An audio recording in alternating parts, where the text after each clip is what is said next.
Okay, good morning everyone.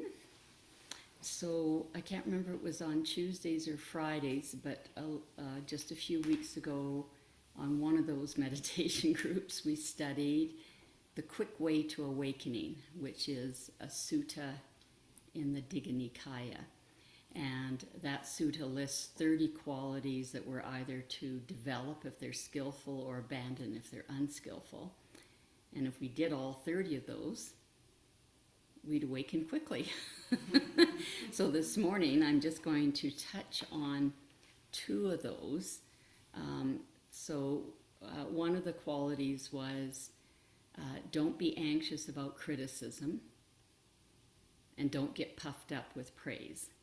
So I have a talk for you by Bhikkhu Thanissaro on criticism.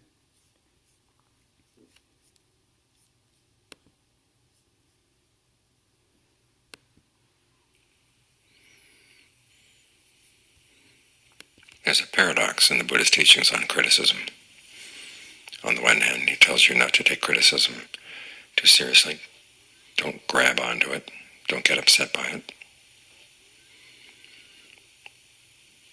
And on the other hand, he says to take it to heart. But actually, the paradox is more apparent than real. If you get upset by criticism, you're not going to hear it.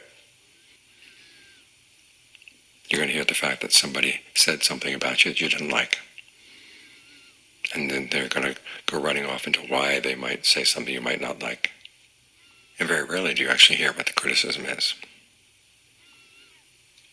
And that way you don't learn from it.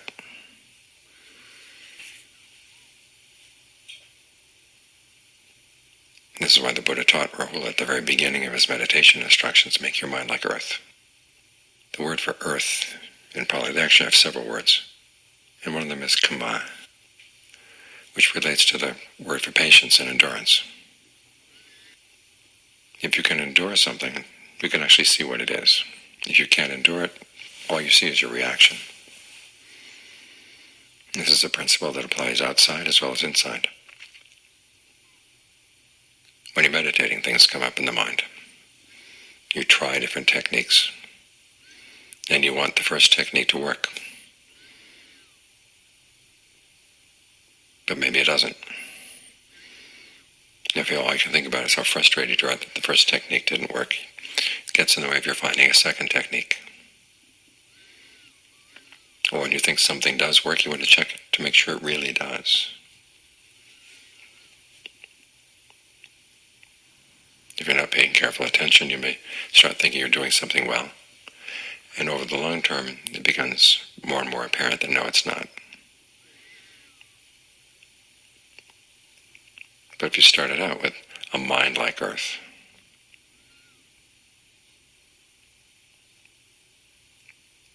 in other words, you tried something out, and you already had the attitude, we're trying this out.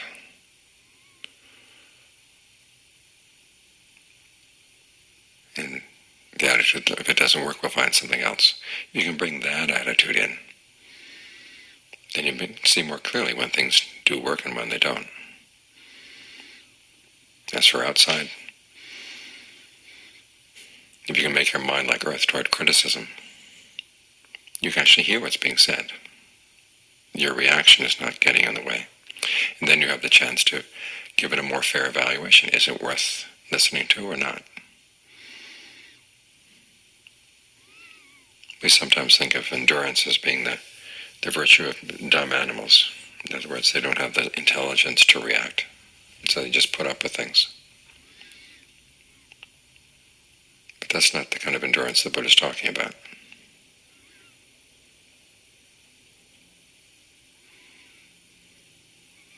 If you go around carrying burdens like an ox, you're going to begin to realize you're not an ox. And you're going to break down. You have to learn how not to carry these things.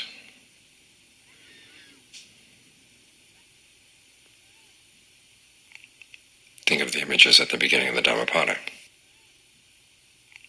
The Buddha uses them to make the difference between, or indicate the difference between your good karma and your bad karma.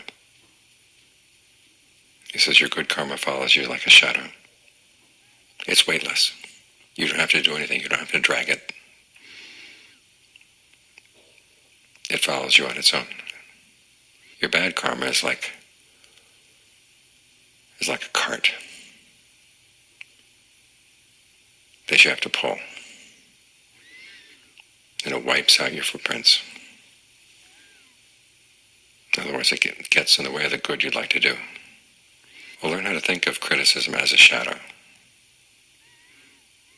Something that's there to give you guidance if you decide that it's worthwhile. But you don't have to carry it around. And don't think of it as a weight.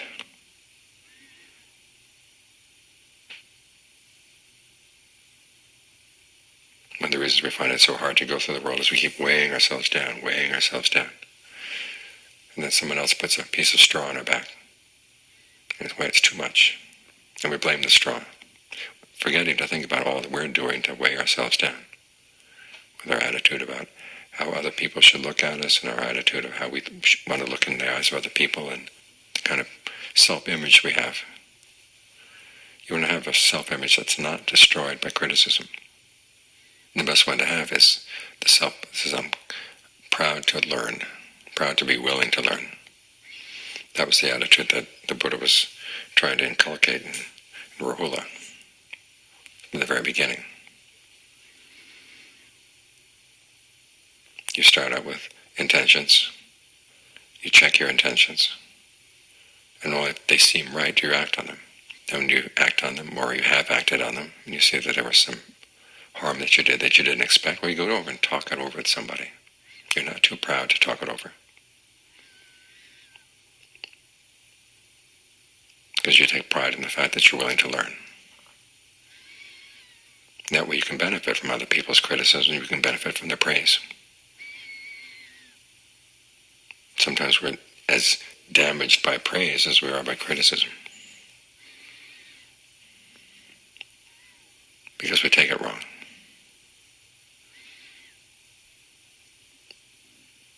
And here again, if you have the attitude that you're the sort of person who's willing to learn, ask, what is there in the praise that I should take to heart?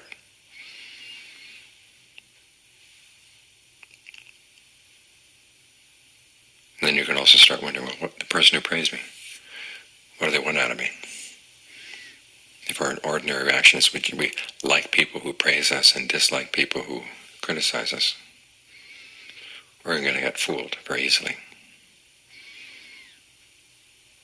As the Buddha said, someone who points out your faults is like someone who's pointed out a treasure. If it turns out there really are faults, then you know what you have to work on. Whereas with someone who praises you, they may want something out of you. And you're not going to see that if you just allowed yourself to get popped up by the praise. So here again, having a mind like earth is helpful.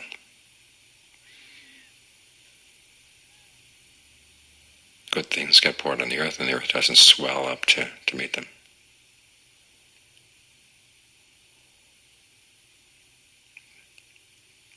They are just what they are.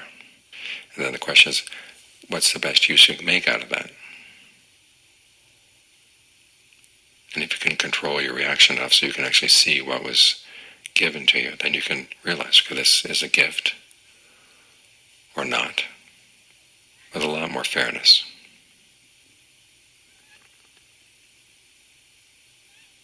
So learn to see endurance as a real strength, as a real virtue.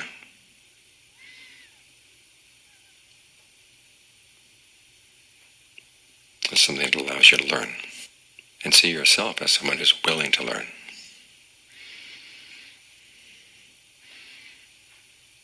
When I was with the John Fuang, he found all my weak points. And he let me know very clearly when they were, where they were, what they were. At first I was upset. But then I began to realize, so here's my chance to learn. And the lay people came to visit the monastery. Later told me they felt sorry for me because I was constantly getting it from a John Fuang on one thing or another. Could never do anything quite right.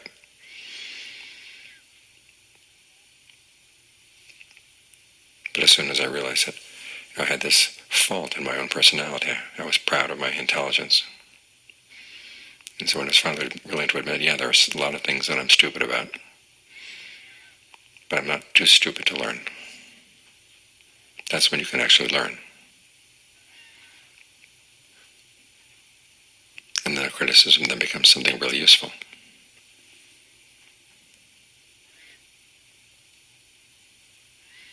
So try to develop this attitude both inside and out. That whatever comes up, you can take it. You take it because you don't carry it around. It's there, but you don't pick it up and weigh yourself down with it. Think of John Lee's image of the farmer plowing. If you try to pick up the dirt as it falls off the plow and put it in a bag, you're going to get bogged down.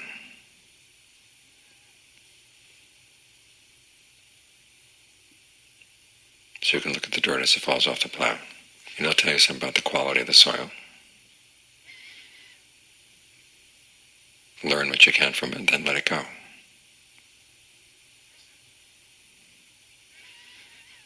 That way, then the next piece of criticism that comes along, you'll be willing to and able to learn from that one too.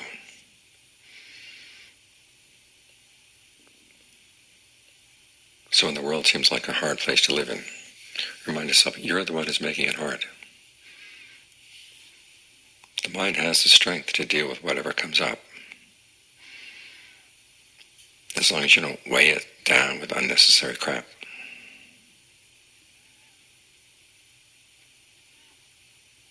That's our problem. It's like the food we eat. It comes in as food, comes out as crap. And then we carry it around.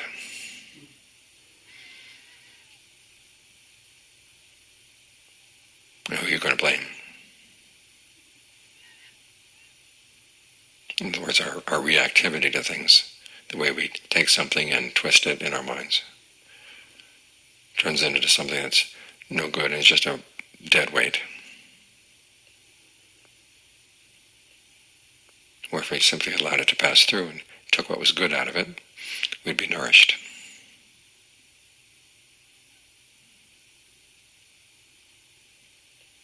If you see things in that way, you can live in this world. And it's not going to be too much to bear.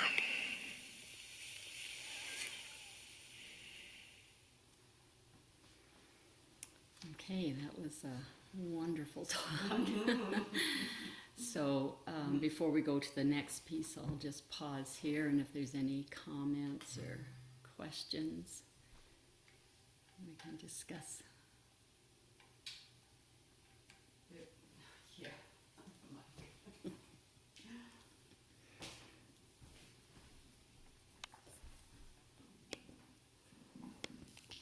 It reminds me of a story.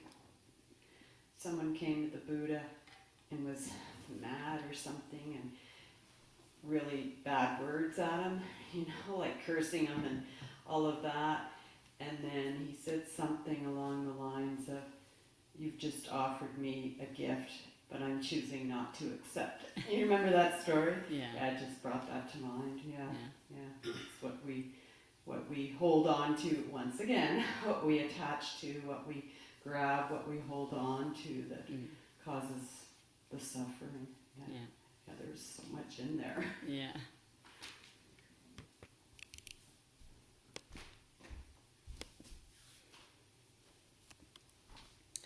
Yeah, it's so important to, initially see criticism as a gift, and then, like you said, use it like food. Does it nourish you? Is it something that it's something that you're not aware of, and you can be grateful because somebody's brought your awareness to it, and you can change? Or has it got nothing to do with you? Has it got to do with the other person and really doesn't relate to you? And then you can just let it go.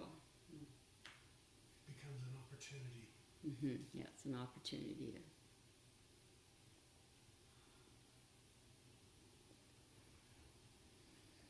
Anything else on this before we go to our next part?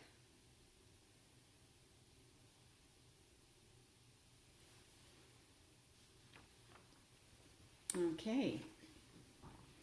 So I was cleaning up the other day and I came across an article that was given to me by, emailed to me by someone I met when I did my 3-month rains retreat with Ajahn Brahm. And it was a lovely little article on purification. Sadly, I can't tell you who wrote it because that part was not included in the email, but I know it was somebody in a Tibetan tradition of Buddhism because of the references they made. So they developed this little mnemonic for for thinking about how to purify our unskillful behaviors. And they're the 4 R's: regret, reliance, remedy, and resolve. So just to clarify some terminology,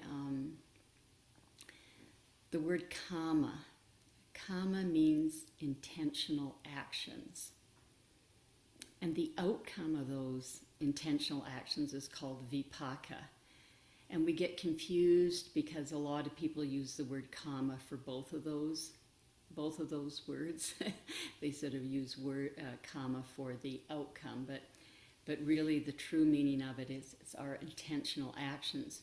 Now there's a tricky part to this because we can do a lot of things kind of unconsciously, but that's due to habit energy. So at one point we put in the effort to, we were conscious about doing it. It's like nowadays you get in the car and you just drive the car, your feet know what to do without thinking.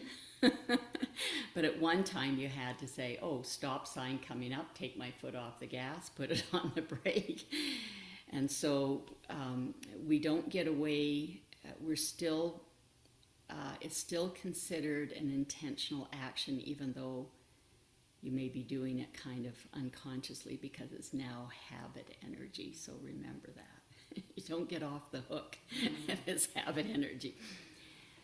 Where you get off the hook is if like you say something to somebody that's kind of neutral or you think positive and they take it the wrong way and they get really angry with you. Well, you weren't intending to upset or harm the person.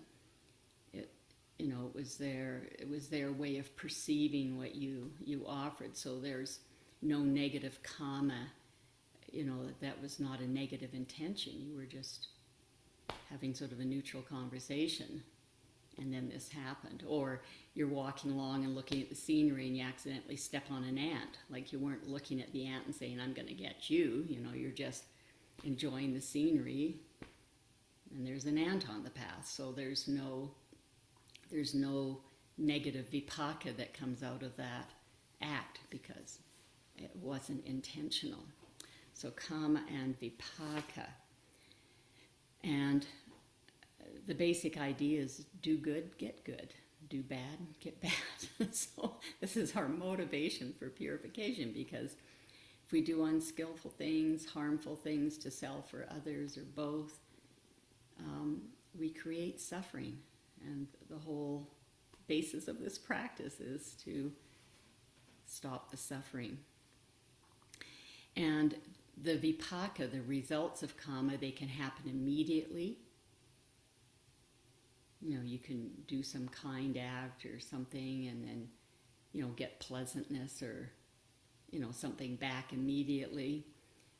Or it can come later in this lifetime, or it could come many lifetimes later. Like it'll ripen, but who knows when. So we've got to clean up our act to suffer less. So that's what these 4 R's are about. So the first one is regret. So we have to become conscious of the fact that, we acknowledge that there is a problem, that's, something unskillful has happened. And the author of this article used the analogy of illness. Like say you get cancer and you've been a smoker all your life. Well, first of all, you have to acknowledge that, oh my gosh, I've got an illness, because if you just ignore it, it's just going to get worse. But if you acknowledge it, then you can do something about it.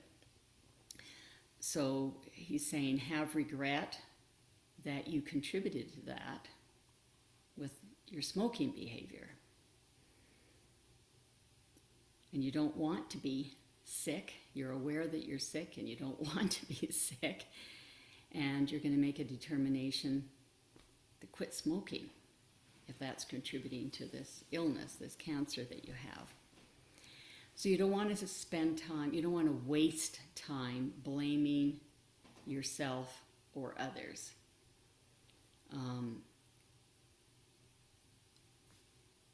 And you also don't want to deny that there's a problem. You don't want to deny that you have cancer, because then you're not going to do anything to try and remedy it. We have to realize that we're accountable because of our past intentional actions, our past karma. We were reborn into whatever situation we were reborn into in this world. And then this world is full of difficulties and dangers. There's illnesses, there's accidents, there's difficult relationships. It's just, it's sort of part of the parcel that we get when we're born into the human realm. And that's our past karma that has resulted in us coming here. And then this is just part of the package that we have to deal with. So no point wasting your time blaming. We want to take some practical action here. So instead of blame of self or others, you want to cultivate regret, which involves, there's a problem, and what can I do about it? And the author was suggesting that at the end of each day, we can sit down and sort of review our day and sort of list all the unskillful things that we did and let ourselves feel regret for that. And then to make a determination to develop, a different behavior. Determine that you don't want to develop the habit energy of doing, saying, or thinking these kinds of things. And what are bad things? Bad things are things that harm or bring suffering to yourself or to others or to both. And realize that you're tired of suffering. You don't want to suffer. You're not going to be motivated to take action unless you can sort of feel that and think, I'm suffering and I don't want to continue suffering. So that's our regret. So it's just becoming aware of the unskillful things that have happened. The next is reliance, which means taking refuge in the Buddha, or the Buddha, Dhamma, and Sangha. So the Buddha is the doctor. He's got the medicine, and the medicine's the Eightfold Path. And then the second part of reliance is compassion. We want to have compassion for ourselves when we screw up. That's so important.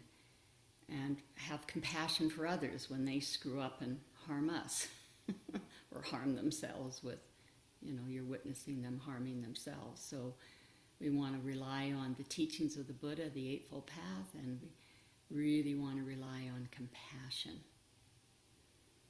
Because we're not trying to suffer, we're just, we haven't developed skillful ways of being in the world, and we're creating suffering, but we don't want it.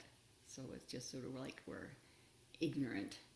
Remember, this is the first step in dependent origination, is ignorance. So at this point, we're kind of ignorant or blind to how our actions are creating so much suffering. Then number 3 is remedy. You want to do the opposite to the thing you're regretting. So if you're regretting telling a lie, then you want to be really diligent to be truthful. Or you're regretting being angry, you want to really make an effort to be equanimous or kind, etc. So the remedy. And of course, we want to follow that Eightfold Path, the full medicine, the full healing package.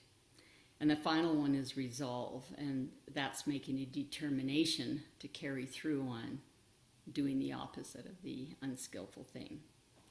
The determination not to repeat that action or thought or what saying, something you've spoken. And the author suggested it'd be helpful to repeat the 5 precepts every day. You know, especially the one on speech, because that's probably the one that gets into the most trouble. And then for a few people, it's sexual inappropriateness, and for some, it's clouding their mind with drugs and alcohol. But I think for the majority of us, it's the speech category that gets us.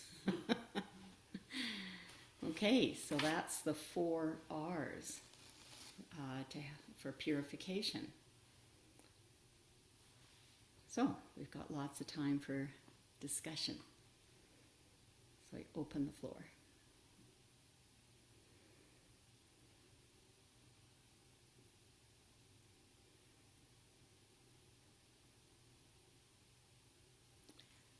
Okay, go ahead, Heather.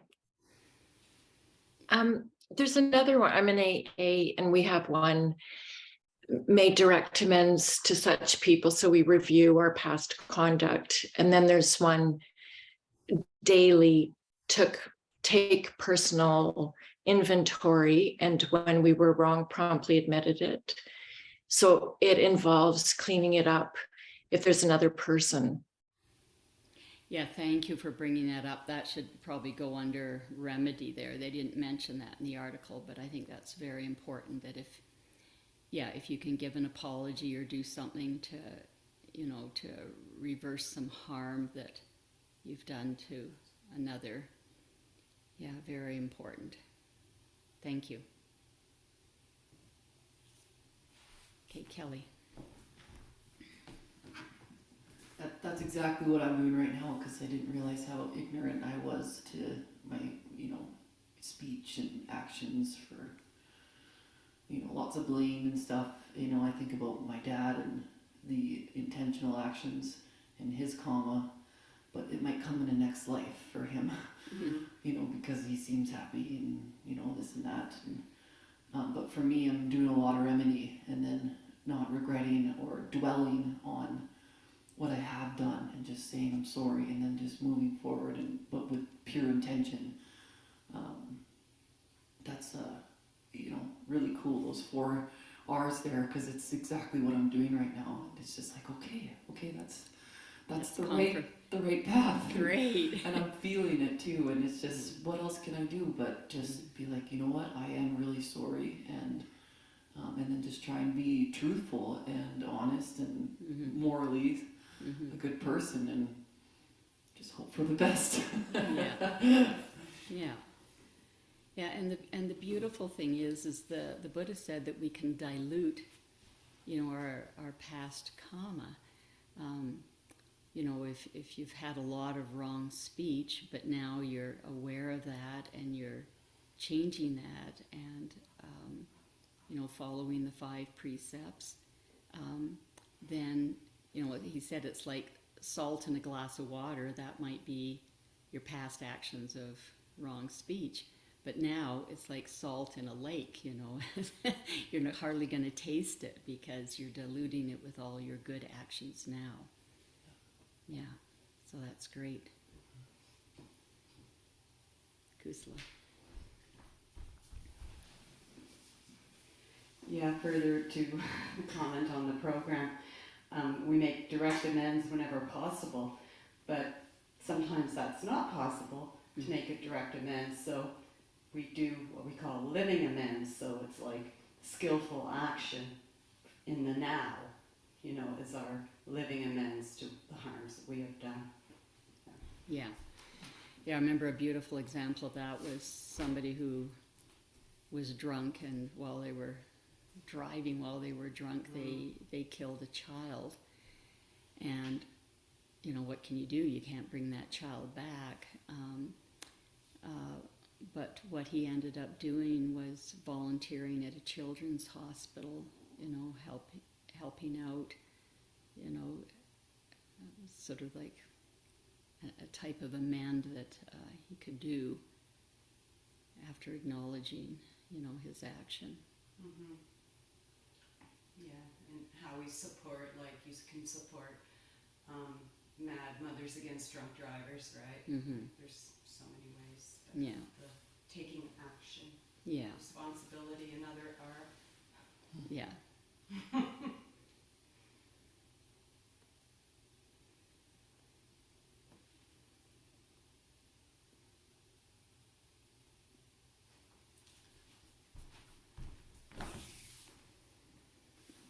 For a little bit, I kind of thought, that, maybe I'm trying to manipulate everything, by saying sorry and this and that so that I can get the desire or something like that. But you can't, I feel like I can't, there's no control really of the other person, Mm-hmm. all right? And it's my journey and my own karma. And what was the word for the outcome of the karma? That vipaka. Yeah, so that's huge for me right now. It's just really looking at, am I trying to manipulate to get what I want? Or just, the intention, just always coming back Yeah. to the intention. Yeah, that's really important, because that might be, when we looked at those 30 qualities, was one, don't be deceitful. So if, if really what you're trying to do is manipulate the situation to get something, rather than it just being a true expression of your heart of apology, then, that's going to have a vipaka attached to it. Yeah. I have to really sit with it sometimes. Motive.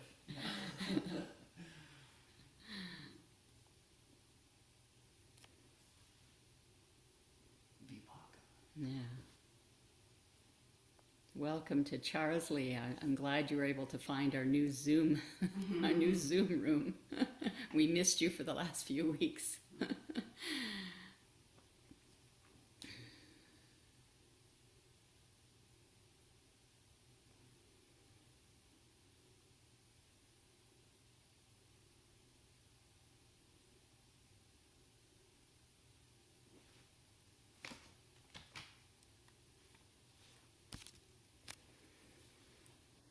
And if you One thing, go, sorry. Go ahead, Leslie. Oh, I'm sorry. One thing that popped into my mind when talking about doing actions to, well, trying to make amends, is that when you're a wronged person, it's important to the other to actually try to find forgiveness as well. It helps you both if you can find forgiveness. Mm-hmm. Sometimes it's just not possible, and then you do the best you can to make amends and say, I've done it and I've done my part. But if the other person can give forgiveness, then that is really a real grace and a real help in healing for everybody. Mm-hmm. The other thing that struck me, having had Christian training, the founder of the Jesuits, Ignatius Loyola, dictated a discipline for his followers of the Ignatian exercises that you're to do every night. And they include very exhaustive examination of every action you've taken. It's funny how these things recur in every tradition, that they recognize that it's a good thing to look at how you're behaving and take responsibility for it. They were not as clear about the the fact that we live, whether or not we exhibit remorse, we will live with the consequences of our actions, that our vipaka Mhm. follows us no matter what. But they did put a lot of emphasis on sin and repentance and grief for your wrongdoings, Mhm. almost to the point of illness, I thought, just Yeah, and carrying on too much. that was one of the things that we talked about in a previous session. I can't remember if it was Tuesday or On the, Friday, but I think last Friday, yeah, yeah, last Friday, that like having ongoing um, remorse is not helpful. Like it's important to regret the action and then make amends, make a determination not to repeat, but then to let it go. Um, yeah, and the psychological literature supports that people who hold on to like this, just flagellating themselves with guilt, they're more likely to repeat the unskillful action than those that can just regret it and take action or make a determination not to repeat and then let it go. Then they're less likely to repeat the unskillful action. Yeah, so flagellating yourself with guilt is not part of the Buddhist pathway.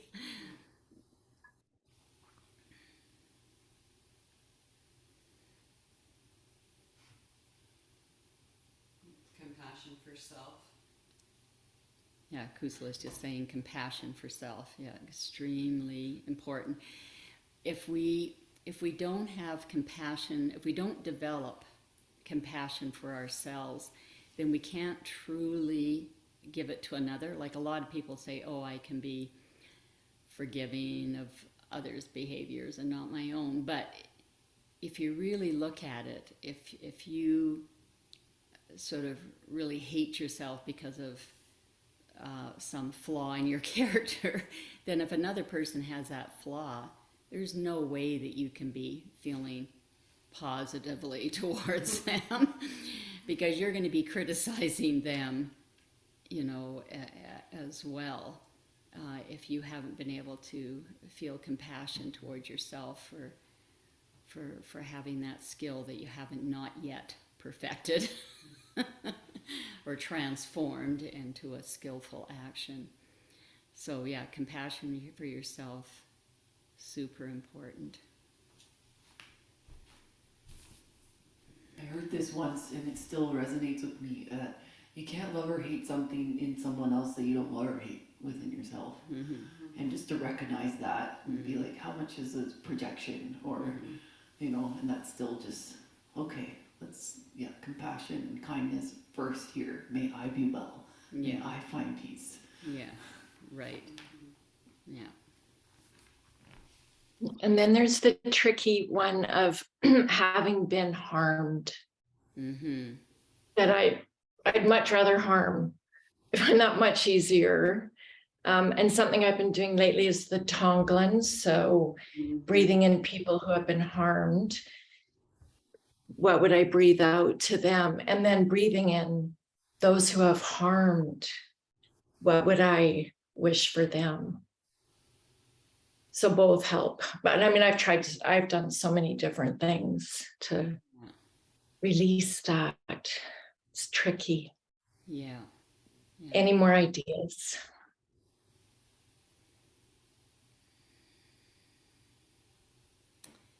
Yeah. Like one of them, and I'm saying this with a great deal of caution because the Buddha told us that we cannot figure out karma. So if we have, like what I prefer to do is if we have negative things happen to us, if others harm us or, harmful things happen to us in this lifetime, my preferred way of looking at it is that my karma has brought me into this human world, and that's just part of the human world. Tsunamis happen, drunk drivers happen, abusive people happen. It's sort of part of the package of my karma brought me into this existence, and that's just the stuff that we have to face. I know some people, they say, well, if something bad happens to me, well, maybe I, in a long ago existence, maybe I wasn't socialized, and I did that to somebody else, but I think we have to be really cautious of that. We can't, say a one-to-one thing. Something bad happens to us, I did that bad thing. Because the Buddha, said we cannot, karma is so complex, so complicated, we can't figure that out.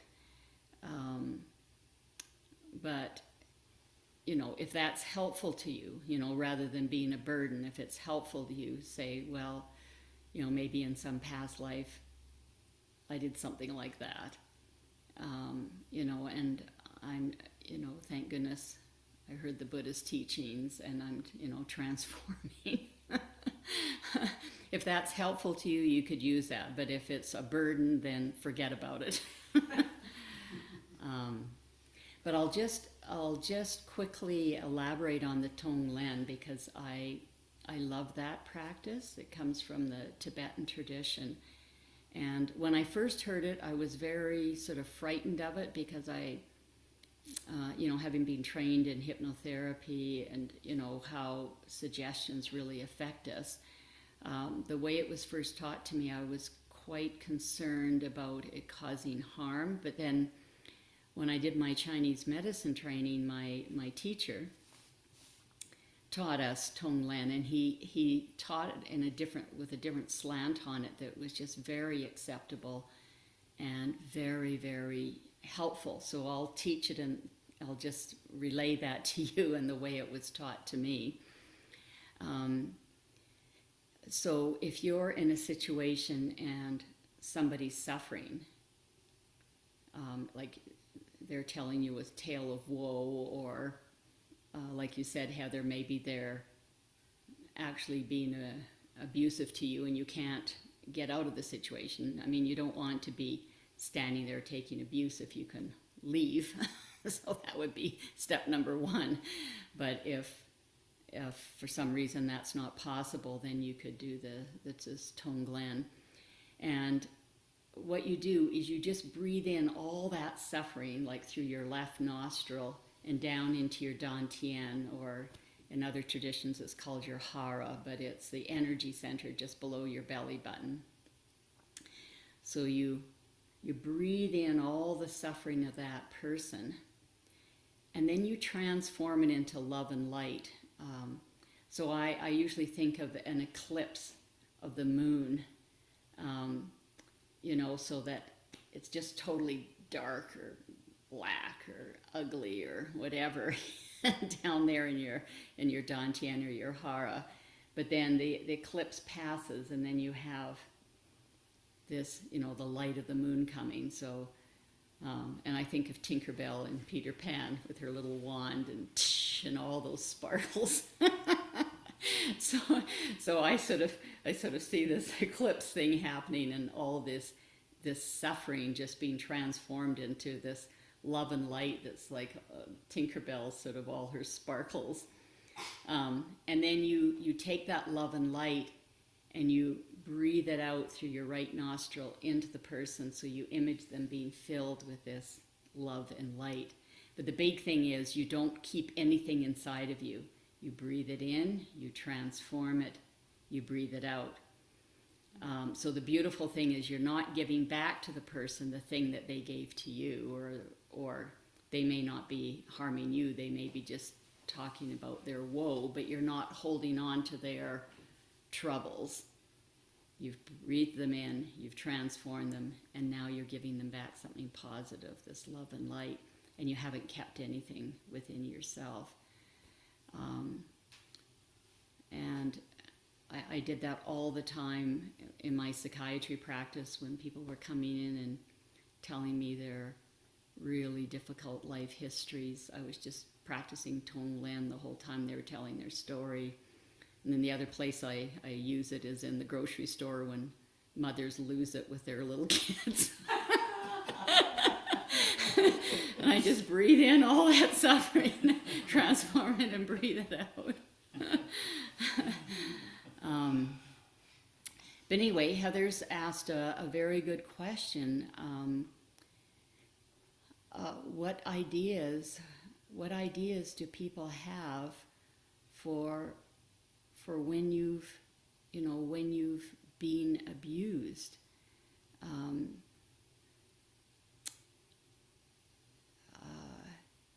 So I'm just going to open that to the floor for things that people have done that have been helpful to them. I mean, certainly at the moment of abuse, if you can get out of it, that's going to be step one.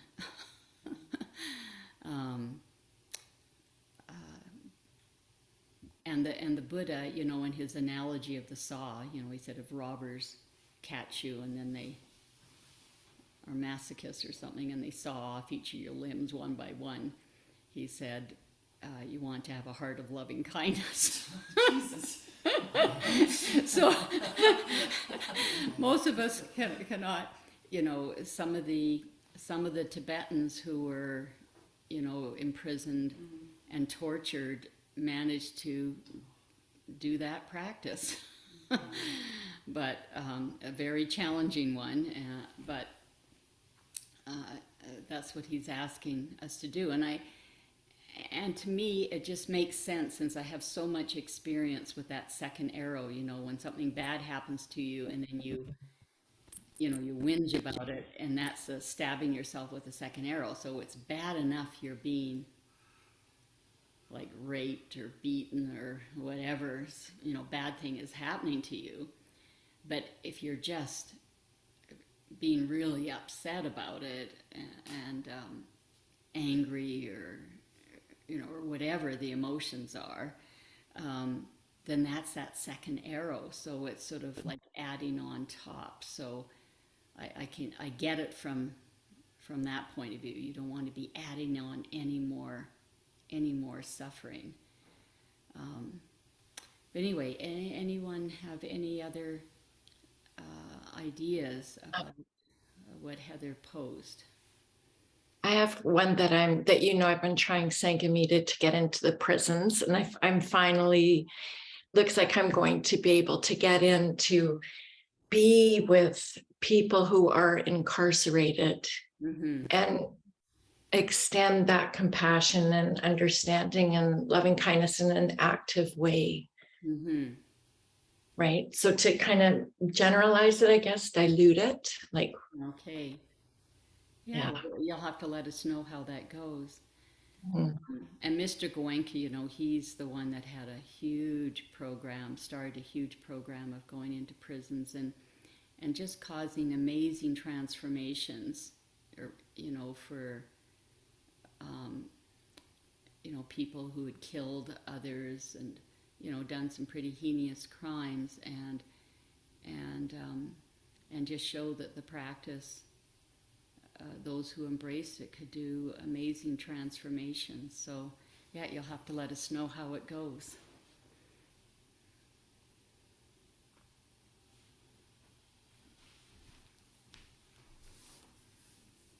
That's awesome that you're doing that, because just from my experience in this lifetime is that people who do these things have been seriously harmed themselves, and that really not trying to harm ourselves after we've been harmed, because the abuse happens maybe when you can't control it or you can't leave or run away or fight back, and then you go into adulthood and then you harm yourself because that's just what you're used to, and then the speech and the actions just follow. It just is like this ripple effect, right? And so it's just okay, start with not harming myself, because that happened to me, or I just see the suffering in people who cause suffering. Yeah, so that means your compassionate heart is being developed, so that's really beautiful.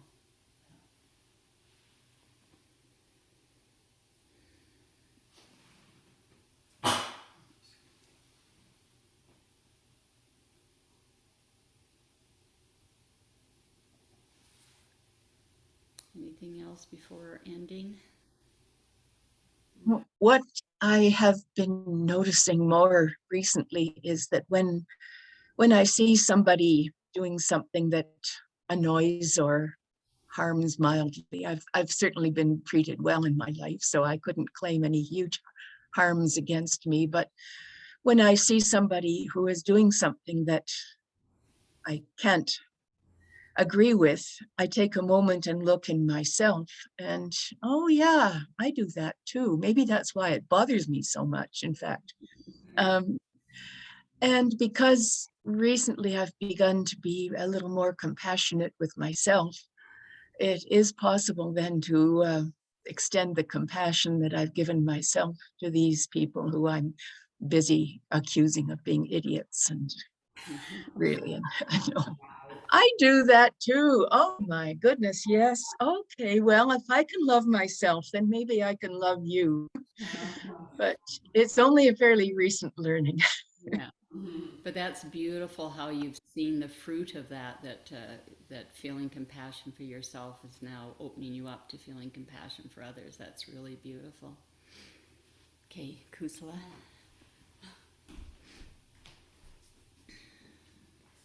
Well, just a reflection on, it's really difficult, but not to take it personally. You know, like some people do things and we take it against ourselves, but they're doing that to everyone in the universe. But we personalize it and make it all about me, and yeah, it can be about us sometimes, but always like consider the source, right? Like, yeah, consider the source. They must be really hurting to say that to me for such a, just because I cut them off at the stoplight. Whatever. Bad example. Yeah. Yeah. Good points.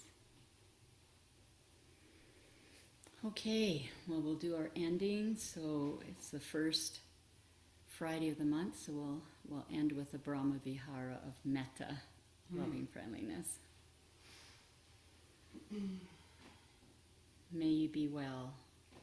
May you be happy. May you be peaceful. May you be loving. May you be calm. May you be safe.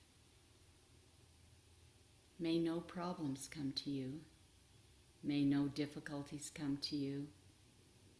May no harm come to you. May you meet with spiritual success. May you have the patience, the courage, the strength, the determination, the inner clarity and the wisdom to meet and overcome the inevitable problems in life, to meet and overcome the inevitable difficulties in life, to meet and overcome the inevitable frustrations in life, and to meet and overcome the inevitable failures in life. May the whole of our hearts be filled with loving friendliness. May every cell of our bodies be filled with loving friendliness. May every level of our consciousness be purified by loving friendliness. May we build a healthy, happy aura of loving friendliness all around us, through which no evil thought, word, or intention or any form of harm may penetrate, but from which loving friendliness may radiate in all directions. And may we be protected. May the merit of our practice be shared with all sentient beings, named and unnamed. Lise, Blair.